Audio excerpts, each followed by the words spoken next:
Are you prepared? The Boy Scout motto, be prepared, means that a scout is supposed to think out what they're going to do in the event of emergency. So when the emergency inevitably happens, they're not scrambling. Well, in an estate planning, that's a crucial step. And that's what we're going to talk about today on the Retirement Answerman Show. Welcome to the show. My name is Roger Whitney. I am your host.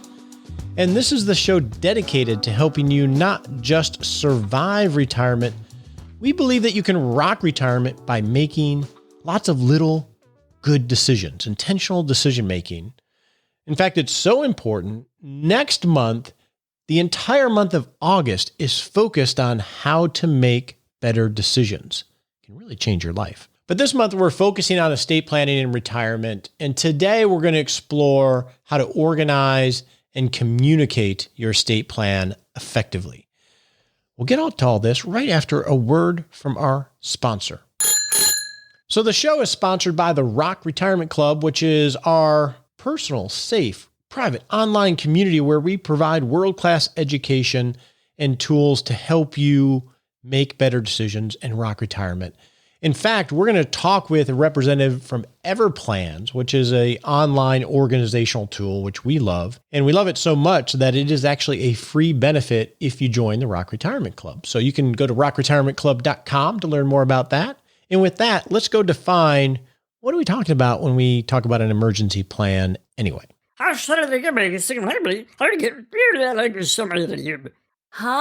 What does that mean? Emergency plan, or also known as an in case of emergency plan, is essentially getting a group of people talking about a particular emergency, let's say a tornado. You get with your family and say, okay, if a tornado hits and we're spread out across the community, this is where we're going to go, or where you should go if you can't make it to the safe place that we talked about. And then this is how we're going to communicate together. And if communications are down, this is where we're going to try to meet up after the emergency is passed. That's an example of an emergency plan. In estate planning, it's very much the same thing. You have this great estate plan. You have your preferences on medical treatment or your burial or who gets what. And that's an essential thing to have, put it all put together. But if you don't organize it and communicate how people will access it when the emergency happens, they're going to be running around and it's going to create even more stress to an already very stressful situation. So that's what we're talking about today when we talk about creating an organization and communicating it to the people that you love. So let's go have that conversation in our main segment.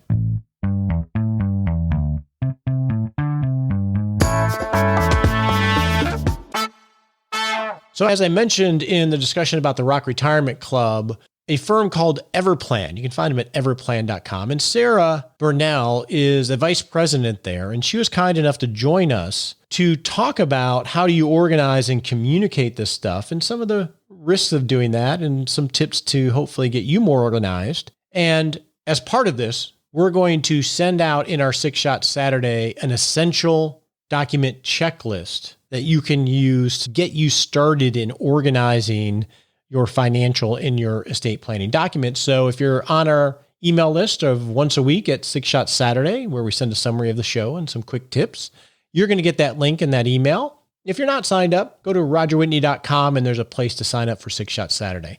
So let's have this discussion with Sarah Burnell from Everplans.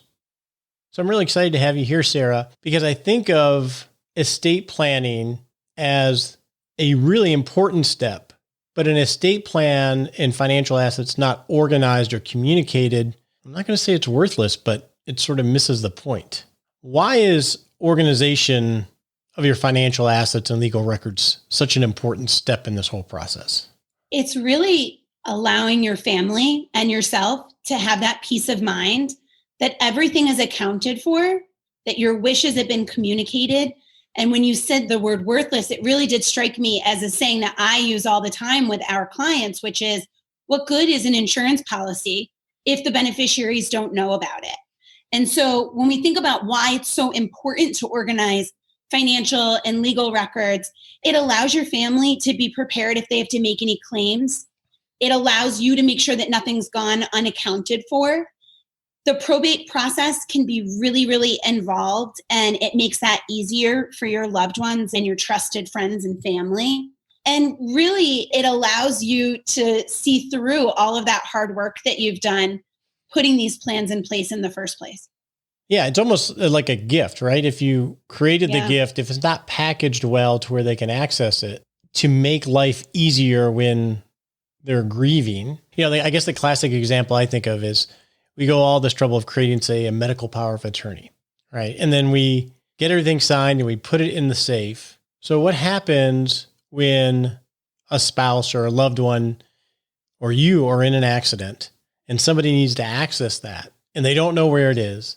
They've never really read it and they don't know how to get to it quickly. And they're already freaked out because you're hurt. That's the point, is to make it easy for them and also to be able to execute medical care. You got to have that organized and communicated so you can just get it like that. It's true. And part of that organizational process, I'll widen that umbrella a little bit to say, and this is what Everplans does for our users, it's to make sure that you've accounted for the right information, that you've organized the right information, and then you've passed along that information to your loved ones so they know that it exists.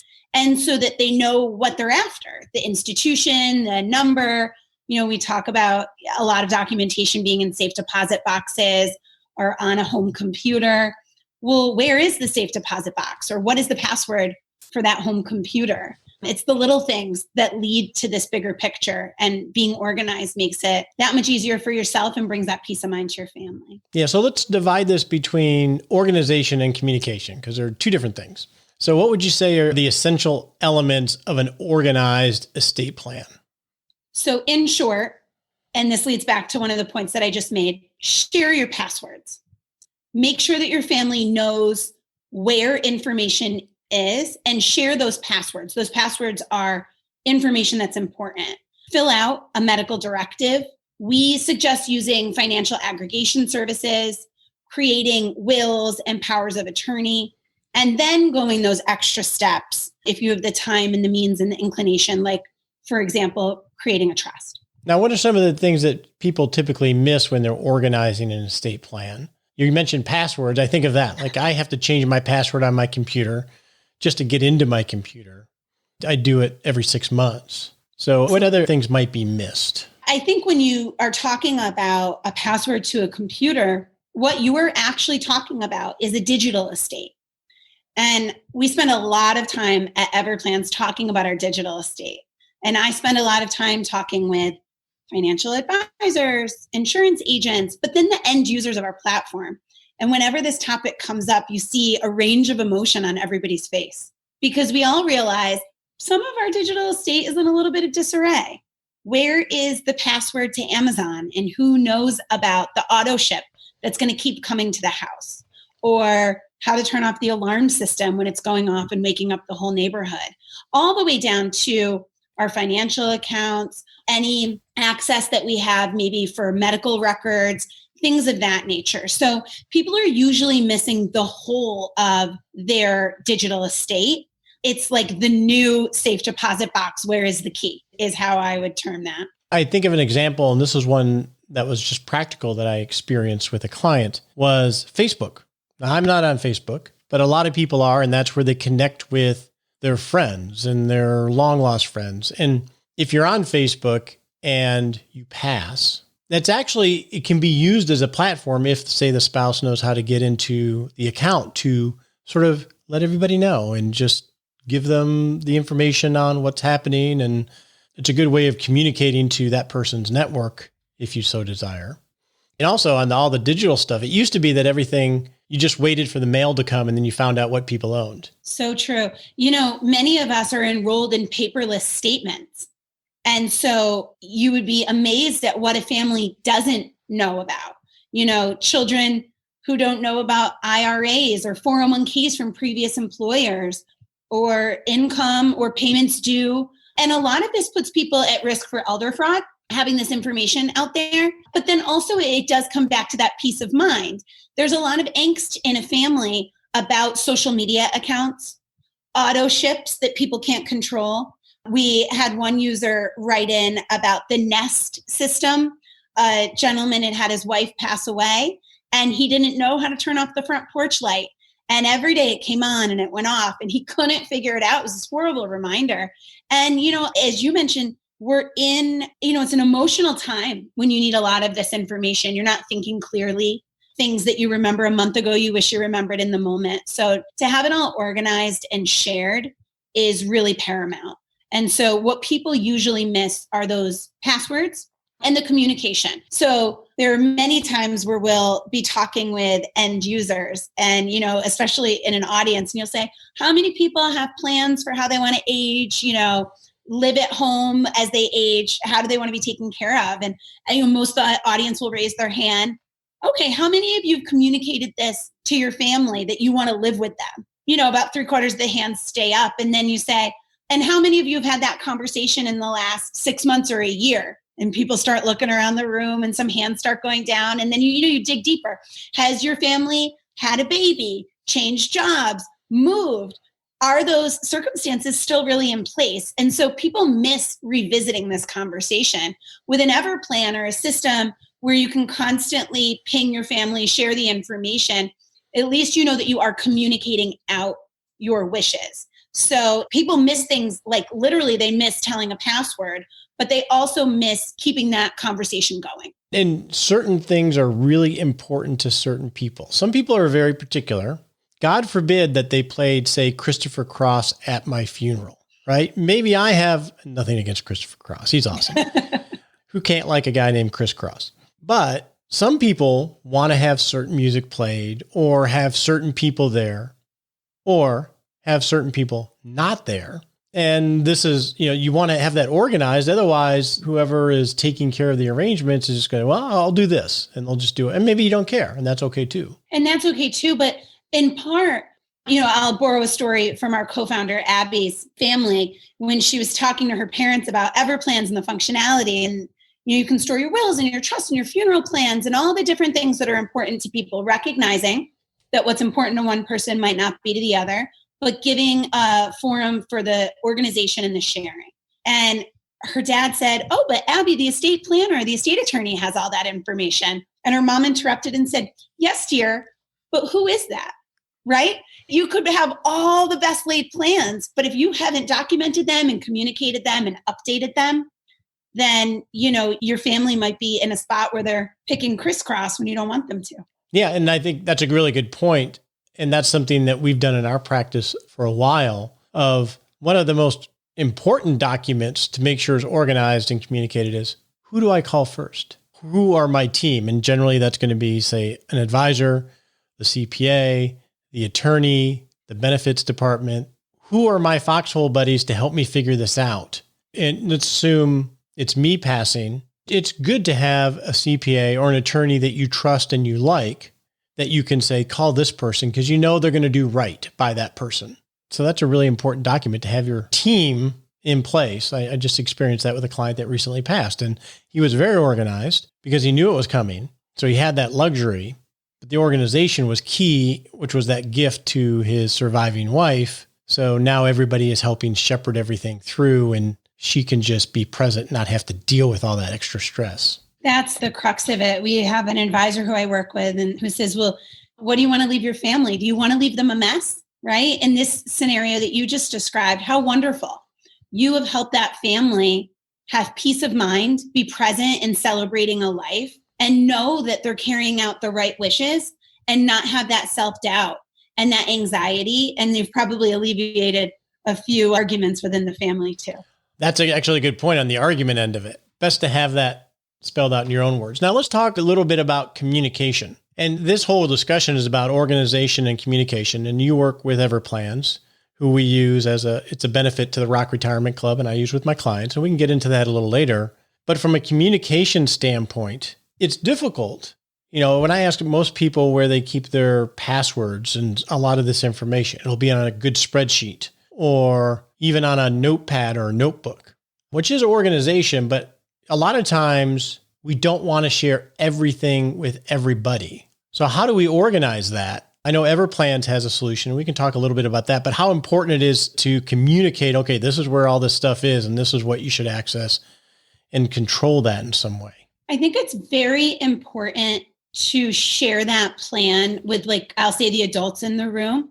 If it's a family where there's guardians for children, guardians for pets, we talk about that at Everplans a lot. If there's a plan, it's great to have a quarterback. That might be a financial advisor, an estate attorney. It might be another adult in the family. We don't like to think about it a lot, but in some cases, you need to tell more than one person. If you're in an accident and the person who has all that information is with you, you don't want to put your family especially in that ordeal. So it's very important that you have put those plans in place in an organized fashion, like we've spoken about, and then you've designated, to use your phrase before, your team. And it might be that you have certain information that you would want in the hands of your adult children, but only in certain circumstances. And you need somebody to be the arbiter of that for you. We have a functionality in Everplans that allows you to do that. But, certainly working with a trusted advisor is a great way to get those plans in place and to think them through. In your experience, because you deal with organization and communication all the time, what are some of the issues and solutions for, say, someone that's single? Because we have a lot of single people that listen to the show, that whether you're elderly or not, and you don't have that built-in network necessarily if you're single with no children, as an example. It's true. And I think a lot of people, as we age, that dynamic shifts, right? You may be single now. You might not have been before. My mom is a widow, and I bring up our example a lot because my brother and I live a few hours away from her. So there could be a treasure trove of documents in a safe deposit box that we're not going to be able to get to in a short amount of time. And so with people who aren't living with that quarterback, or who don't have somebody they would put in place, that makes a person like yourself even more important. You have to find a trusted advisor who you can work with to help you understand what is important to put in place, what wishes can be carried out based on what type of documentation, and to make sure that you're thinking of all the right things. A single person is going to have a set of circumstances that they need to have organized that a married couple or a person with adult children wouldn't necessarily. Now, I think of decisions. Every decision we make degrades at a different rate, right? So when I think of establishing an estate plan, I think of it degrades at, say, 12 to 24 months, that maybe you should at least look at it. When it comes to communication and when acting and communicating to the quarterbacks, as you phrased it, how quickly does that degrade, and should you redo that, do you think? So I think it depends on the circumstance of the family, and it can be pretty subjective. What I would say is that anytime there is a major life event or life change, things should be revisited and communicated. That can be many positive things. It doesn't have to be a death or a divorce, although those are times too. But it could be a baby, a grandkid, moving homes, purchasing your new exciting investment. Maybe that's a boat or a historical car. Anytime there is a big decision, that to me constitutes a time to meet with your advisor, a time to revisit your plan. Hopefully you're doing it in an Everplan. You have deputies. That's what we call our quarterbacks. But nonetheless, you are, revisiting it on a regular interim, like you gave 12, 24 months, but then also anytime there's a change. That's a really good point on the change, because that changes legal documents, that changes designations and all those sorts of things. Absolutely. And it could be something exciting. Your child turned 18. You will want to revisit the kind of information that you're sharing. Maybe for some families, that's at 25. Maybe you sold a business and you had a financial windfall. And that's wonderful, but that also constituted change. And we look at the things that are right in front of us. We should think about those follow-on effects. Did this require that I merge two 401ks? How would my family know about that? With my new job, is there a new provider? Little things like that, but they amount to unclaimed assets. Anytime we move addresses, different institutions are not mandated to seek us out past a certain amount of time. That can apply to insurance benefits. So these little, what we phrase as little decisions or maybe medium-sized decisions have very big fall-on effects. Such a mess. It's so complicated. It seems so simple on the surface. It doesn't have to be. You just have to have it in an Everplan. I want to talk about Everplan because that's one of the reasons I wanted to have you on the show. One is we use it as a benefit in the club, so I'm very familiar with it, and we use it with clients. and I don't really do commercials, but I do want to talk about it because the way I characterize Everplans is it's sort of the TurboTax for estate planning. I don't know if you like that or not. Even if you're not using the portal part, just the interview, it teases out all of the things you should think about. So first of all, just explain what Everplans is. So the elevator pitch, because it's many things and it depends on how you use it, but it is an online digital vault where you can store all of the information that you as a user would need organized for life management and for all of the reasons that we've been talking about today. And really then you're able to share that information on a piece-by-piece basis now or after death with the important people in your life who really need to know about these plans. And we call those deputies. So explain that, how that works, because I think that's an important element of it. Yeah, absolutely. So within the Everplan, you can store everything from funeral plans, wills, trusts, financial statements, family recipes, videos, all of the things that make up a whole of someone's life. We give you an organized vault approach at storing all of that information. We guide you to put in different types of information based on your circumstances. The simplest example I can give is if you're a renter or an owner, the type of information on your home that someone would need if they needed to step in and be you would be different. And we allow you to parse that information section by section and share it with your loved ones, your trusted advisors, now or after death. And we have a functionality in place that allows that information to be parsed out through the platform. So like as an example, if the CPA is invited, you can say they only get to see the tax stuff. Absolutely. Or they only get to see the tax stuff if I pass away. Yeah, I use an example a lot. You know, there are many families where they want their adult children, 18 to say 25, to know about the insurance benefits and the finances only if something has happened to them. And so you can allow them to see certain information like the passcode to your phone or the, access code to your property now, but you will hold back potentially financial or insurance information until after death. And then it would be released to them electronically at that point in time. Just an obvious question. How do you know if they died?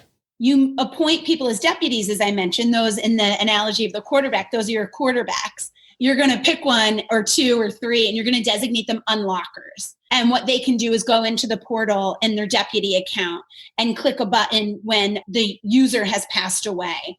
And it launches out this whole verification process. And then once that verification process has been complete through the platform, the information is released. And it's all according to the plans that the account owner has set. And so that's a really important piece of information. We at Everplans are not making that determination for families. The account owner has set that up before anything has happened to them. And then so what happened in the case of a single person where you're not necessarily want to give somebody access and unlocker status?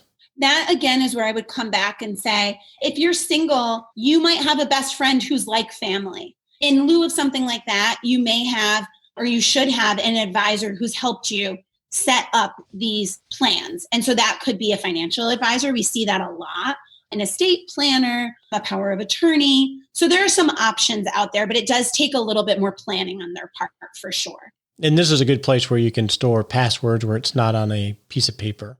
Absolutely. One thing I do is I use one password for everything. So I don't know what my passwords are, but I do know my one password because my passwords are so complex. So yes, nobody would know what we would suggest a password manager. That's what one password is. Yes. Yes. Okay. Fantastic. And so that has one password. Oh, you thought I meant I used one password. I didn't know. You didn't see it, but she gave me the face. Like, what? Yes, it's Roger Whitney. That's my password to everything. No, it's a password manager called 1Password. So I only have to remember one password and it unlocks the kingdom. That's the crux of it. Everplans also has, as you alluded to previously, a lot of content. So we write about things like, what is a password manager and why should you have one? What is an advanced directive and what are the components of it? So that people can be educated in these topics and they can have some form of guidance. And so, of course, I'm going to say, get an Everplan, but we have tons of really helpful checklists. And there's a lot of ways that people can get organized in little small bite-sized steps. And all of those things amount to an estate plan, a complement to a financial plan like they would do with you. And so it's really about taking those steps. And I think we're going to share a resource in our 6-Shot Saturday email. If you're on our 6-Shot Saturday, which is our weekly email, you'll get a link to a document that outlines a lot of this stuff. Fantastic. Sarah, I appreciate this because I think this is the most important part. It's the part that's the human part, not the legal part. It's the part that's the gift. So absolutely. And everplans.com, if you want to learn more about Everplans. We love it in the Rock Retirement Club, where it's a benefit, and I use it with my clients, and it might be helpful for you too.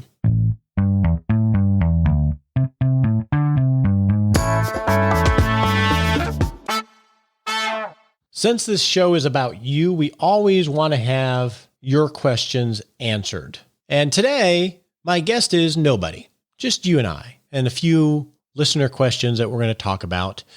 Spoke with Nicole recently. She and Dawson and her family are doing well. As you can imagine, having a newborn and young adults or young children under 10 during the pandemic just can add to the overall stress. But she is doing great.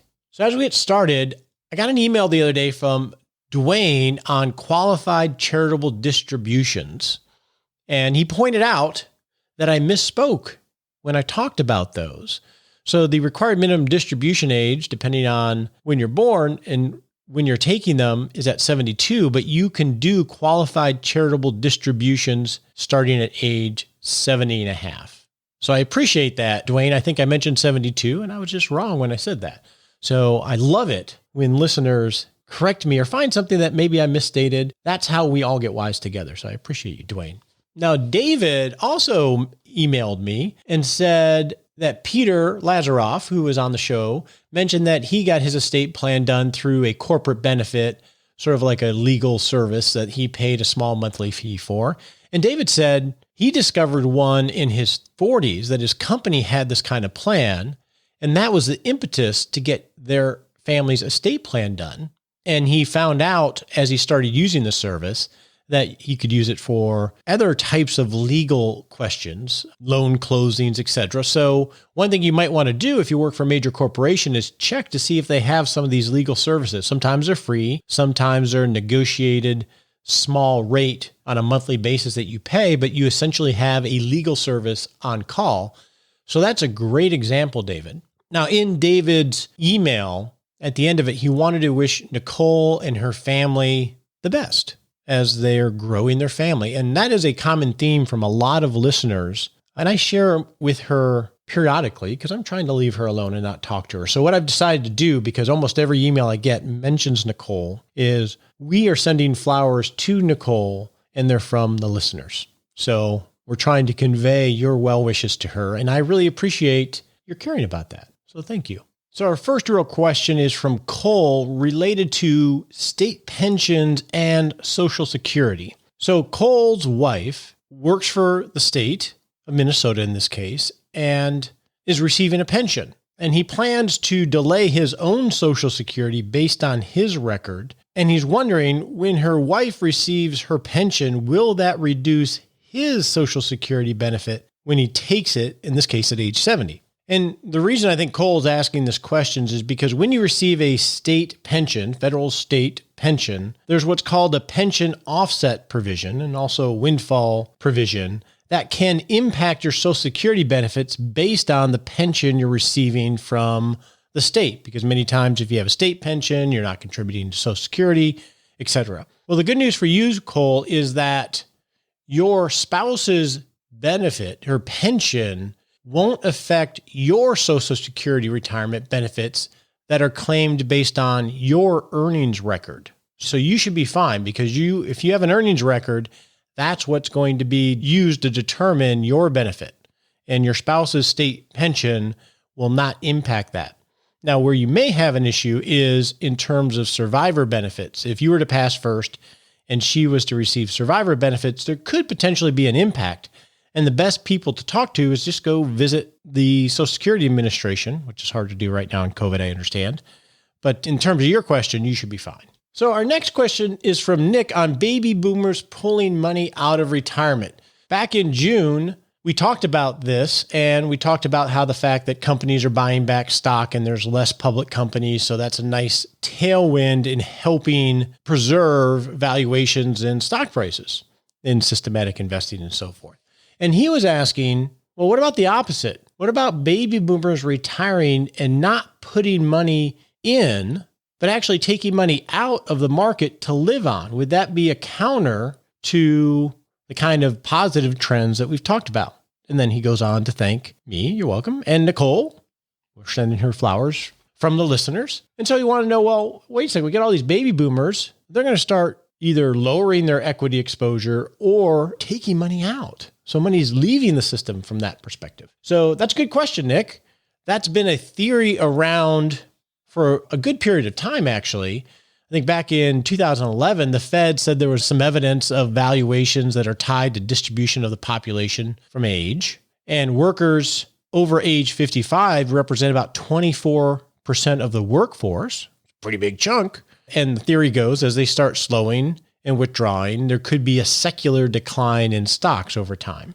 It's possible. This is very multi-dimensional. That's why it's difficult to handicap this. And we'll get through some frameworks to how do you actually make a decision about these types of things. So some of the counter trends that sort of go against that theory is that foreign ownership of U.S. equities have on a secular increase over time. Retirement baby boomers will likely be more measured in withdrawing due to longevity because they're going to need to have some growth to battle inflation and longevity. And then there's another consideration that even if they convert to annuities that are providing them a guaranteed income stream, which is essentially taking it out of stocks and putting it into something really, really safe like an annuity.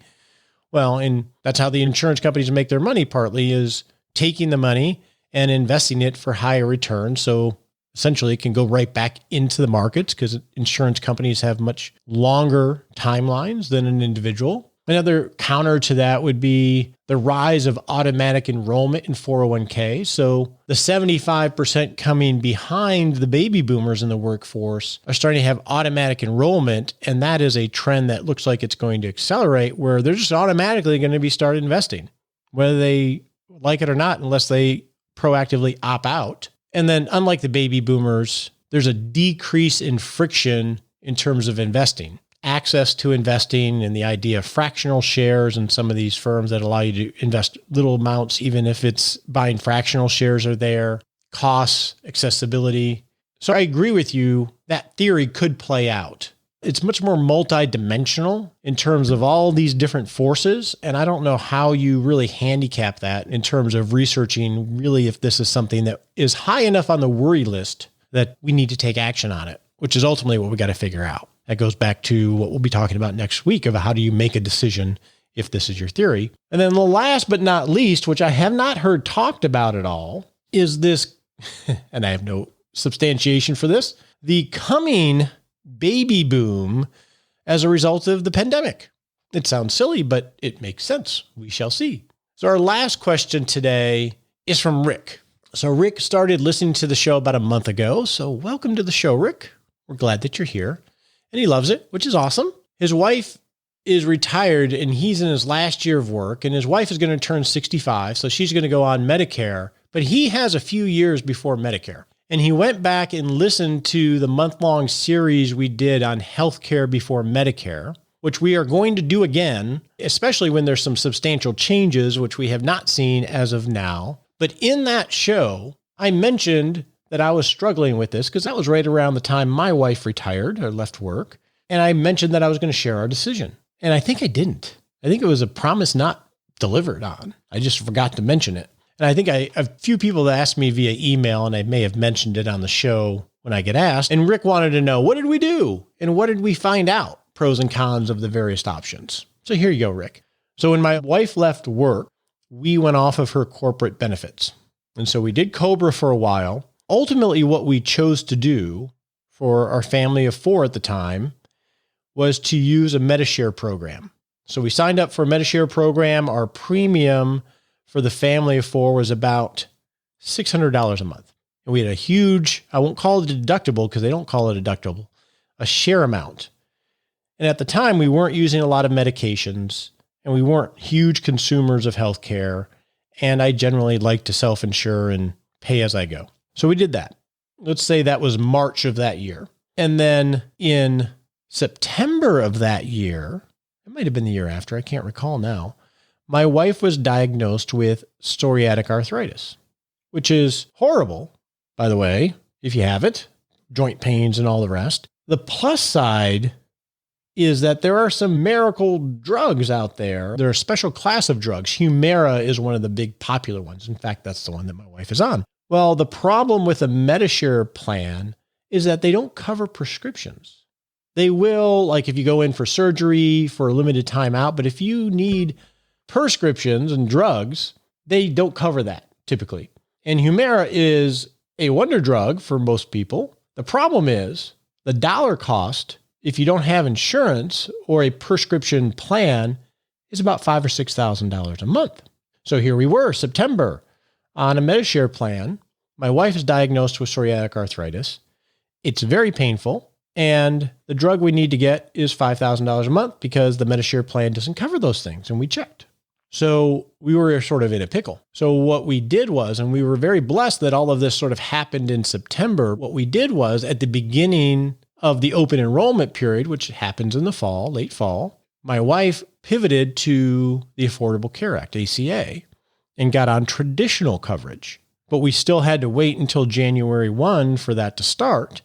And then once that started, she went through the process and the referrals and was able to get on Humira. Now, there's a whole nother journey through navigating that in traditional insurance, but the ultimate result was she was able to get this medicine. We had a prescription plan through that was able to offset the majority of the cost because it was socialized.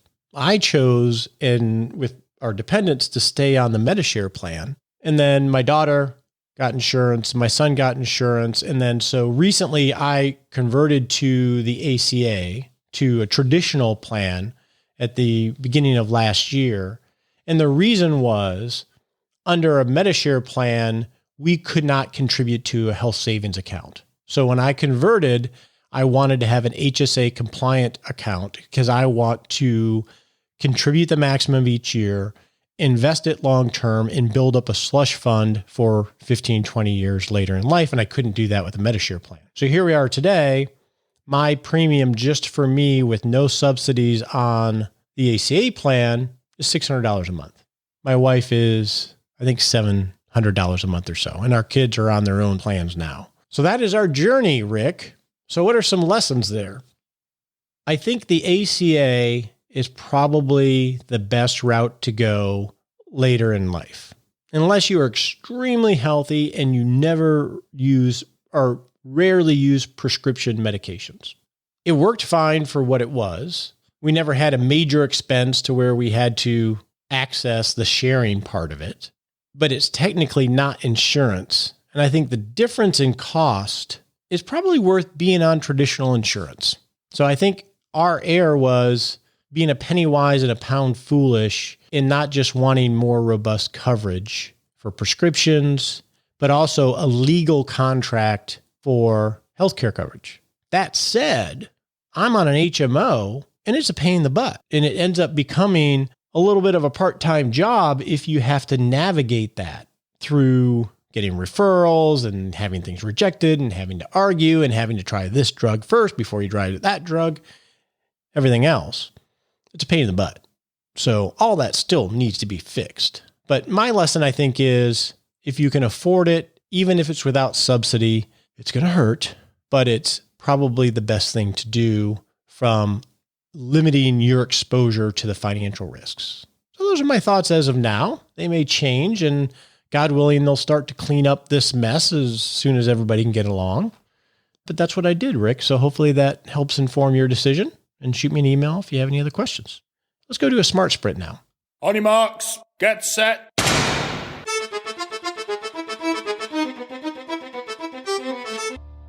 And we're off to set a 7-day goal to take a little baby step to live a better life. Okay, we're totally off topic here with this SMART sprint. I was talking with a few people across the country, and they shared some stories, and I have some stories of my own, of some of the impact the pandemic and the sheltering has had, especially on older people, older single people in particular, and that is loneliness. In normal times, loneliness is an issue as you age. Every study shows that, and especially if you're single. And I've experienced that with clients I walk life with. Well, this pandemic has magnified that, and I think we have a crisis of loneliness right now with some people, probably skewing more to elderly people and single people. And you probably know some. I know I do. And you can't visit them likely, but you can call them. So in the next 7 days, why don't you think of a few people and just give them a call and chat? Just see what's going on. Love on them a little bit, because I think that's something we need to do collectively to battle a big side effect of this pandemic. So next 7 days, go love on some people, will you?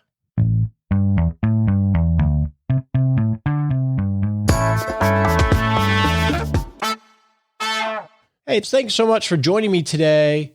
Next week, to close out this segment, we're going to hear from someone that's been dealing with a lot of closings of estate, and get some wisdom from him. And I just want to thank you for listening to the show. I hope you and your family are well and safe and happy, even in, sort of a crazy 2020. Have a great week.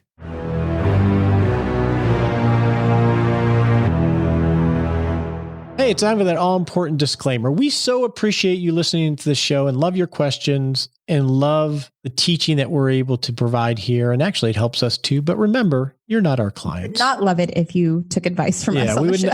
We would not love it if you took advice from us on the show. Realize it's helpful, it's an education. Talk to your legal advisor, your tax advisor, or your financial advisor before you make any decisions.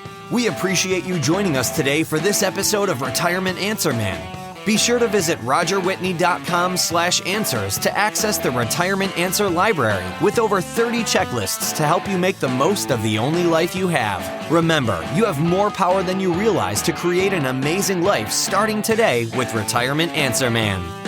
The opinions voiced in this material are for general information only and are not intended to provide specific advice or recommendations for any individual. All performance referenced is historical and no guarantee of future results. All indices are unmanaged and may not be invested into directly. Have a wonderful day.